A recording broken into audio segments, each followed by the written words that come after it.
नमस्कार। द देसी अड्डा पर आपका स्वागत है। मैं हूं राकेश तिवारी। देखिए, आज मैं उस लोकसभा क्षेत्र के बारे में आपसे बात करने जा रहा हूं जिस लोकसभा क्षेत्र के बारे में ये चर्चा थी कि यहां से प्रत्याशी बदल जाएंगे। दावेदार तो बहुत आए पर पुराने योद्धाओं को नहीं बदल पाए और इस बार फिर चुनावी मैदान में वही दोनों पुराने योद्धा आमने सामने हो चले हैं जो 19 के चुनाव में आमने सामने थे। मैं बात कर रहा हूं महाराजगंज लोकसभा क्षेत्र के बारे में। बिहार का चित्तौड़गढ़ कहे जाने वाले महाराजगंज लोकसभा क्षेत्र से कभी पूर्व प्रधानमंत्री चंद्रशेखर भी चुनावी बाजी जीत चुके हैं। जब उन्हें ऐसा लगा कि बलिया में वो चुनावी बाजी हार सकते हैं, तब 1989 में वे महाराजगंज आए और यहां से लाखों लाख मत से जीतकर चले गए। बाद में हालांकि उन्होंने इस्तीफा दे दिया, लेकिन महाराजगंज से चंद्रशेखर का नाम तो जुड़ ही गया। और अब जब ये चुनाव आया है कि जब लोकसभा चुनाव में फिर से मोदी का राम लहर चल रहा है, इधर इंडिया ब्लॉक मोदी को सत्ता से हटाने के लिए कमर कसकर तैयार है, तो वैसी परिस्थिति में 2019 के चुनाव में दोनों योद्धा जो आमने सामने थे फिर इस बार टसन में है। बताया जाता है कि भाजपा के प्रत्याशी जनार्दन सिंह सिग्रीवाल होंगे, जबकि आरजेडी यहां से रणधीर सिंह को चुनावी मैदान में उतार रही है। आप जनार्दन सिंह सिग्रीवाल को भी जानते हैं और आप रणधीर सिंह को भी जानते हैं। जनार्दन सिंह सिग्रीवाल का इतिहास ये रहा है कि आज तक जब से वे चुनावी राजनीति में आए हैं, एक भी चुनाव नहीं हारे हैं। जलालपुर से पहली बार निर्दलीय के तौर पर विधायक बने और उसके बाद चुनाव दर चुनाव बीतता गया, लेकिन कभी जनार्दन सिंह सिग्रीवाल चुनाव हारे नहीं।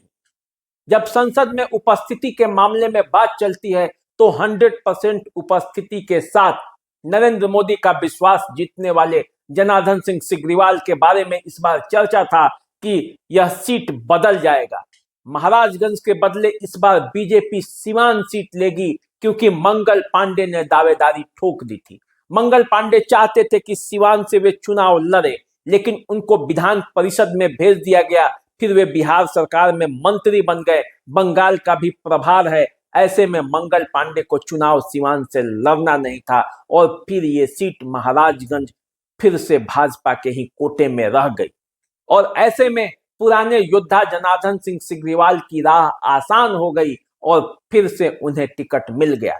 जनार्दन सिंह सिग्रीवाल बिहार के वैसे पहले इकलौते नेता हैं जो चुनाव कार्यालय भी खोल लिया है। हालांकि उनके नाम की घोषणा अभी नहीं हुई है, लेकिन जनार्दन सिंह सिग्रीवाल को सिग्नल मिल चुका है और वे क्षेत्र में आकर अपने मतदाताओं के बीच चुनाव प्रचार में जुट गए हैं। बजाबते उन्होंने प्रधान कार्यालय भी खोल लिया है और अब वे पूरी तरह से चुनावी मूड में है।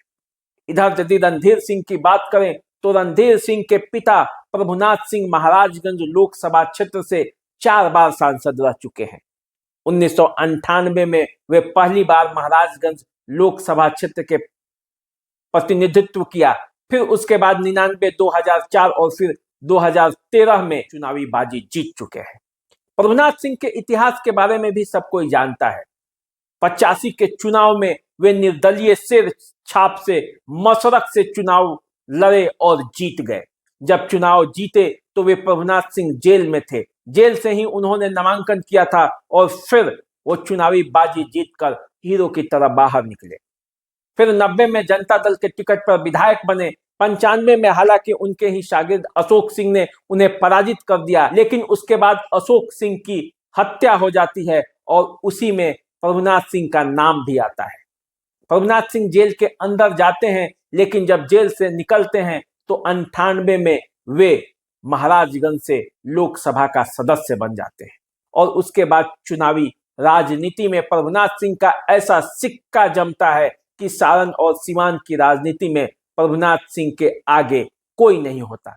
उस प्रभुनाथ सिंह को 2014 के चुनाव में मोदी लहर में हार जाना पड़ा, क्योंकि तब प्रभुनाथ सिंह राजद से चुनावी मैदान में थे और पूरे देश में मोदी का लहर था। जनार्दन सिंह सिग्रीवाल प्रभुनाथ सिंह को चुनावी बाजी में हरा दिए। जनार्दन सिंह सिग्रीवाल जो कभी कोई चुनाव नहीं हारे, वे प्रभुनाथ सिंह को 2014 के चुनाव में हराए। उसके बाद 19 के चुनाव में प्रभुनाथ सिंह जेल चले गए थे, तब उनके पुत्र रणधीर सिंह को राजद का टिकट मिला और रणधीर सिंह भी जनार्दन सिंह सिग्रीवाल से चुनाव हार गए। मोदी लहर और भाजपा के इस लहर में 2 चुनाव हारने के बाद प्रभुनाथ सिंह की राजनीतिक विरासत को थोड़ा सा विराम लगा। इस बार ऐसा चर्चा था कि रणधीर सिंह का टिकट कट रहा है, क्योंकि सिवान से जो पूर्व विधान पार्षद हैं टुन्ना जी पांडे, उन्होंने ऐलान कर दिया कि तेजस्वी यादव ने उन्हें महाराजगंज से लोकसभा क्षेत्र की टिकट दे दी है और कहा है कि क्षेत्र में जाकर चुनाव प्रचार कीजिए। और इसके बाद ही रणधीर सिंह के समर्थकों में थोड़ी मायूसी आ गई थी, लेकिन फिर लालू यादव ने यह फैसला किया कि इस सीट पर रणधीर सिंह को ही लड़ाया जाए। इस सीट पर रणधीर सिंह और सारण की सीट से रोहिणी आचार्य के चुनाव लड़ने के लालू के फैसले के बाद अब राजद के कार्यकर्ताओं में भी उत्साह है। वे चाहते हैं कि हर कीमत पर रोहिणी आचार्य और रणधीर सिंह को विजयी बनाया जाए। लेकिन ये कैसे होगा, पूरा समीकरण कैसे अलग होगा, क्योंकि पिछले 2 चुनावों में तो भाजपा यहां से आरजेडी को पराजित करती रही है। अब देखिए, जब तक प्रभुनाथ सिंह भाजपा और जदयू के गठबंधन दल में थे, लगातार जीतते रहे थे, लेकिन जब से वे राजद में आए तब से उनका चुनावी गणित गड़बड़ हो गया और उसी के बाद से ऐसा माना जा रहा है कि उनकी राजनीति थोड़ी कमजोर पड़ी। लेकिन जिस महाराजगंज में इस बार फिर से एक बार बिगुल फूंका जा रहा है, उस महाराजगंज का राजनीतिक गणित भी थोड़ा समझ लिया जाए। महाराजगंज में 6 विधानसभा क्षेत्र आते हैं: महाराजगंज, गोरियाकोठी, तरैया, बनियापुर, माझी और एकमा।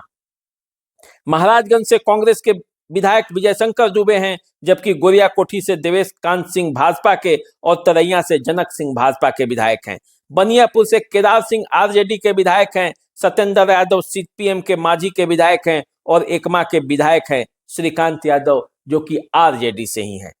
तो ऐसी स्थिति में बनियापुर के जो विधायक हैं केदारनाथ सिंह, वो प्रभुनाथ सिंह के ही भाई हैं और पिछले 3 चुनाव से प्रभुनाथ सिंह के बल पर ही वे बनियापुर से चुनाव जीतते रहे हैं। ऐसी स्थिति में राजनीति में पकड़ जनार्दन सिंह सिग्रीवाल की भी है और प्रभुनाथ सिंह के पुत्र रणधीर सिंह की भी है। तो देखना है कि जब दोनों चुनावी समीकरणों में आमने सामने होते हैं तो पूरा मामला कैसे आगे बढ़ता है, क्योंकि यह इलाका भी राजपूत बहुल इलाका है। 1991 के बाद चाहे किसी भी दल का सांसद बना हो, वो राजपूत जाति का ही होता था। 1991 में भूमिहार जाति के गिरजा देवी ने यहाँ चुनावी बाजी जरूर जीती थी, लेकिन 1991 के बाद जब 96 में चुनाव हुआ तो राम बहादुर सिंह राजपूत जाति के थे, उन्होंने चुनावी बाजी जीती। फिर 98 में प्रभुनाथ सिंह ने महाचंद्र सिंह को चुनावी मात दी। फिर 1999 में प्रभुनाथ सिंह जीते। 2004 में जितेंद्र स्वामी को पराजित कर प्रभुनाथ सिंह फिर चुनावी बाजी जीते।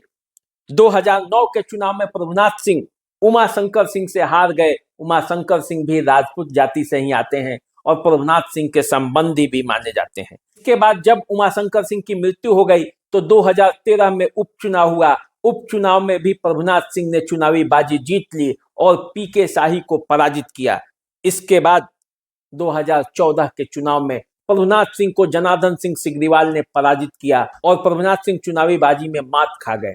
फिर 19 में रणधीर सिंह को चुनावी बाजी में जनार्दन सिंह सिग्रीवाल ने पराजित किया और अब फिर दोनों योद्धा कमर कसकर तैयार हैं। क्षेत्र के मतदाता भी इस बार मन बनाए हुए हैं। अब देखिए, दोनों के पक्ष में उनके समर्थकों के जीत का दावा है, लेकिन असली काम तो तब होगा जब परिस्थितियां सामने आएंगी। बिहार की राजनीति में और महाराजगंज की राजनीति में परिस्थितियां कब बदल जाए कुछ कहा नहीं जा सकता, लेकिन फिलहाल दोनों तरफ से तैयारी जारी है और महाराजगंज में अब की किसकी बारी है यही देखना बाकी है। तो चलिए, मैं आपको और क्षेत्रों के बारे में बताता रहूंगा, आपको जानकारी देता रहूंगा।